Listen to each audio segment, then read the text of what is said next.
Not sure which 60 FPS webcam you want to use for streaming? Let's take a look at 3 of the best and see which one might work for you. There are a lot of 60 FPS webcams that are catered towards streamers. And I thought it would be really neat to take 3 of the most popular webcams and put them side by side in a really nice versus so that you can be the judge and decide which one might work best for you. Obviously, if you have millions of Twitch followers, you're making all kinds of money as an affiliate, you're probably using something like this, and that's okay.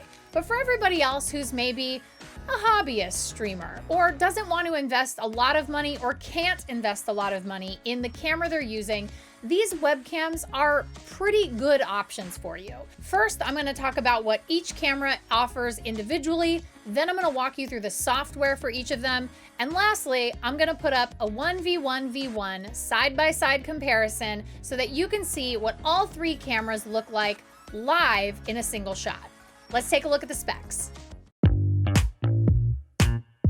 First up, the Elgato Facecam. This webcam features an f2.4 prime lens and offers 1080p resolution at 60 frames per second. It also has flash memory, meaning you can save your settings directly to the camera itself. Since it's a prime lens, it's fixed focus, which means it's non-adjustable, and finally, it's got up to an 82-degree field of view. Next up, the Logitech Streamcam. The Streamcam is an f2 lens and also offers 1080p 60 FPS. It's not fixed focus though, so it has a 10 centimeter to infinity autofocus capability. Notably, it's the only one of these 3 webcams that uses a USB-C connection instead of USB-A. There are also dual front-facing microphones underneath the fabric and up to a 78-degree field of view. And lastly, this is the Razer Kiyo Pro. The Kiyo Pro sports an f2.8 lens, which is the smallest aperture of the 3 cameras, but it's made with Corning Gorilla Glass 3, which Razer says makes it more resistant to scratches. Like the other 2, it's 1080p 60 FPS, but also has HDR functionality at 30 FPS. Finally, it's the widest lens by far, maxing out at a whopping 103-degree field of view. That's what each one of these webcams looks like on paper. Now let's take a look at the software each webcam provides and see them in action. All right, let's take a look at Logi Capture. This is the software that Logitech uses to control its webcams. So I have the Streamcam set up. You can see what it looks like right now, and we'll walk through all of the different settings. So one of the things Logitech does with its capture software is it actually allows you to have 2 different sources. So really Logi Capture is kind of a way to adjust your camera settings and then output this software as your camera. So it kind of creates a virtual camera that you can then put out to OBS or Streamlabs or what have you. So here are some of the settings for the Streamcam. You can obviously set your priority. You can say, hey, I want you to focus on frame rate. Really got to have that 60 FPS at all costs. Or if you have kind of iffy lighting and you want to make sure that it's generally extremely stable, you can set it for exposure. You can see that doesn't really change a whole lot when I click on it because I have a good lighting setup. Then you have some image stabilization. If I turn that on, you can see it sort of crops in a little bit, and that's to keep, if you sort of wobble the desk, it won't be as bad. So maybe I might be actually able to recreate this here. So if I have a little bit of wobble here, I can actually wobble my desk pretty good. If I try the same thing here, it's a little less apparent, but you can still see kind of a jitter. So if you're hitting your desk a lot, maybe you need image stabilization. Then we've got auto framing, which is exactly what it sounds like. You are zoomed in on, and it will follow you. Will follow you everywhere. Will follow you anywhere you want to go.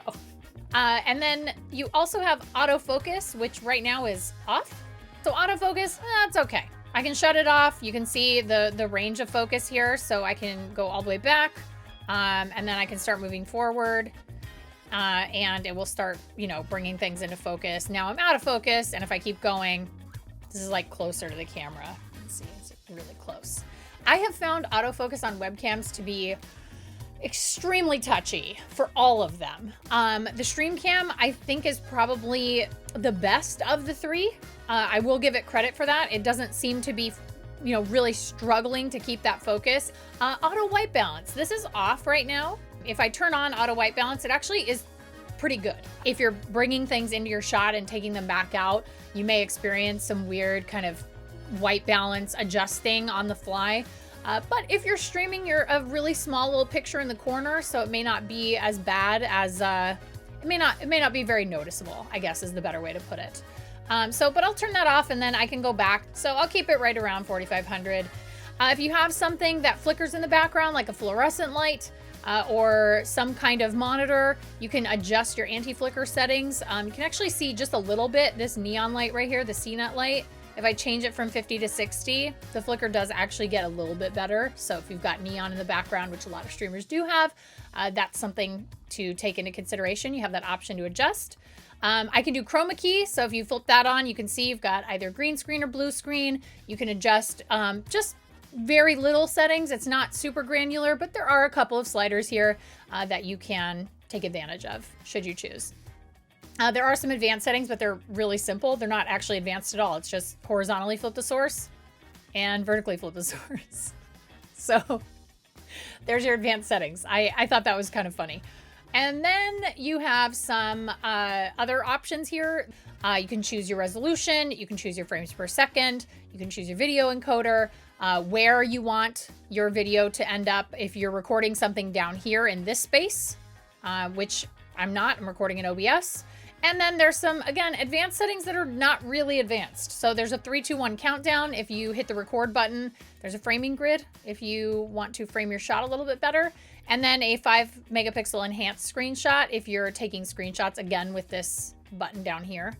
Oh, and before I forget, Logi's Streamcam does one thing in particular that I think is really neat for anybody who might be a TikTok creator or on Instagram Reels. It actually can go vertical. So this is a vertical shot. I'm using this vertical. It automatically will shift it to a vertical video. This is a really cool feature.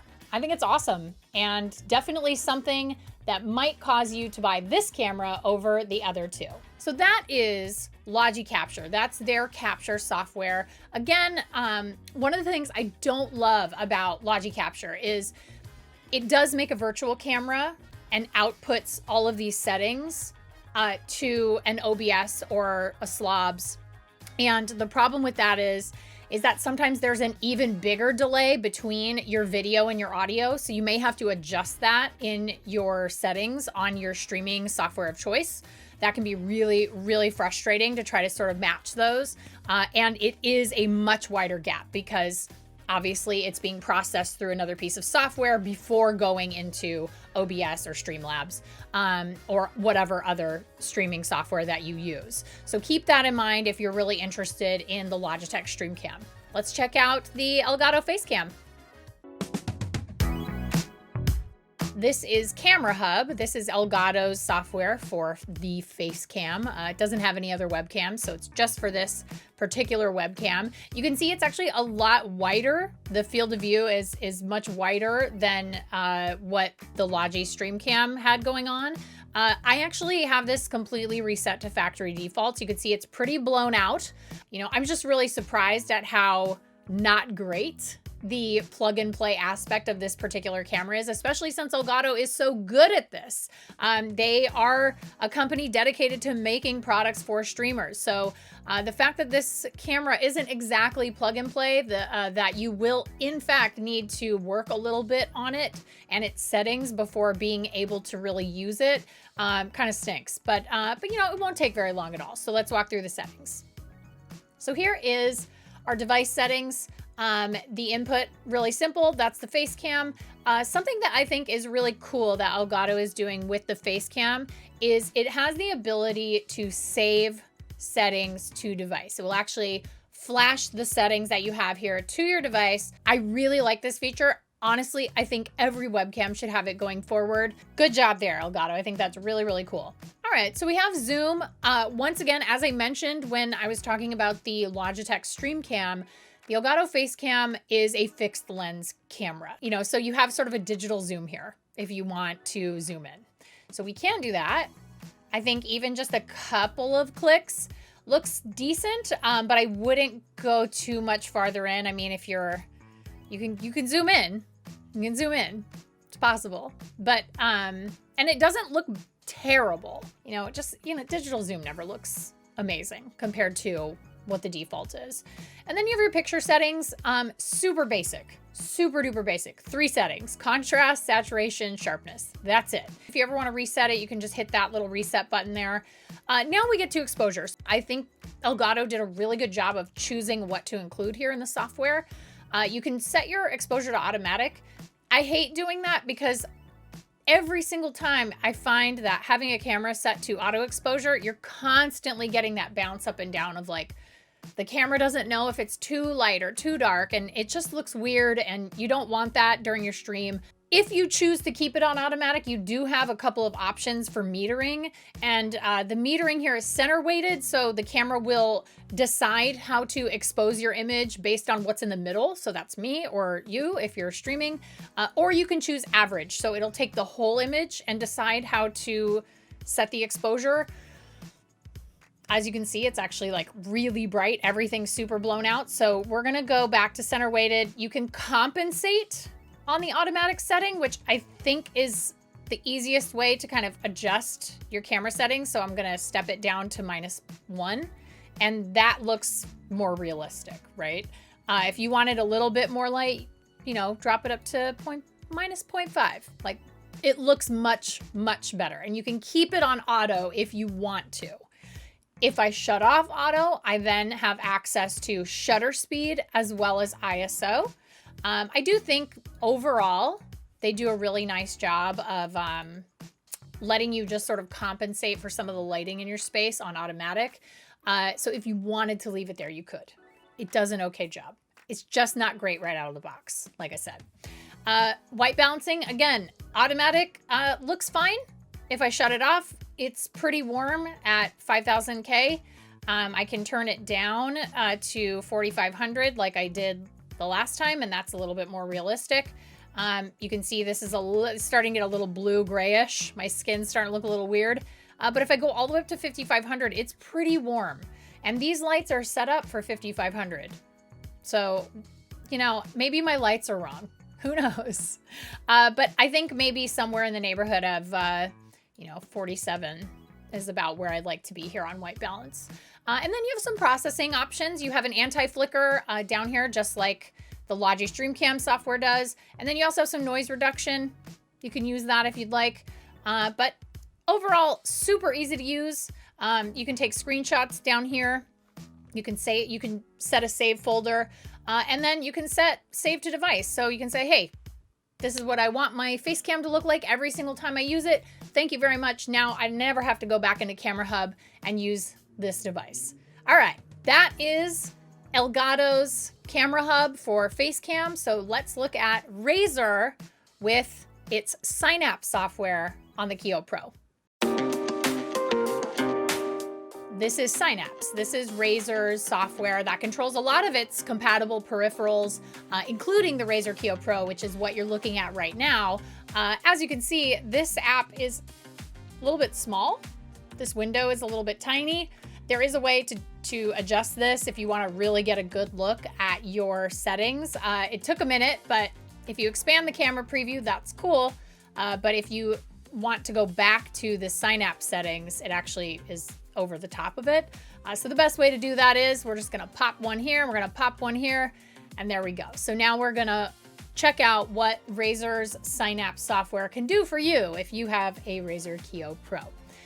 So one of the things that you may have noticed right up front is the autofocus on this camera is incredibly aggressive. And if it hasn't been doing it, there it goes. So it is really, really aggressive. If we shut off autofocus, it automatically drops us down to the base focus. We can go ahead and drag it this way and get a little bit of a better idea of what things look like.